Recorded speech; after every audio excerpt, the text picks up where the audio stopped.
সময় রক্ত লাগবে, রক্ত সময় দিতে হবে। আপনি কি প্রস্তুত আছেন? আল্লাহ তাআলা কবুল করুন আমাদেরকে। এরপর যে পাগড়ি নেওয়ার জন্য বলছি হাফেজ কোরআন মোহাম্মদ ইসাদ হাসান রানা। পাগড়ি নিচ্ছে হাফেজ ইসাদ হাসান রানা, পিতা নুরুল ইসলাম, জেলা ময়মনসিংহ। পাগড়ি নিচ্ছে মোহাম্মদ মেহেদী হাসান হীরা, পিতা ইসমাইল, জেলা ভোলা।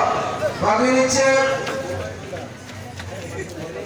এই ছেলেটা হিফজ প্রতিযোগিতায় ইত্তেফাকুল মাদারিসুল আরাবিয়া থেকে সারা মোহাম্মদপুর থানার মধ্যে 2 নম্বর দ্বিতীয় স্থান অধিকার করেছে।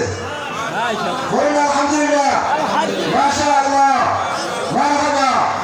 তাহলে আপনারা যে বাগান লাগিয়েছেন, বাগান থেকে ফল ভালো আসতেছে, তাই না? খুশি না বাজার? খুশি আছেন তো? তাহলে এই বাগানে আরো যা কিছু দরকার আপনাকে দিতে হবে। দিতে প্রস্তুত আছেন? পানি লাগলে পানি দিবেন, রক্ত লাগলে রক্ত দিবেন।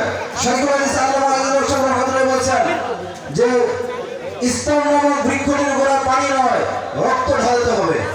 আপনাকে রক্ত ঢালার জন্য প্রস্তুত আছেন? এই কোরআনকে যেই কোরআনের হাফেজ হচ্ছে, যে কোরআনের হাফেজ এরা হচ্ছে, এরা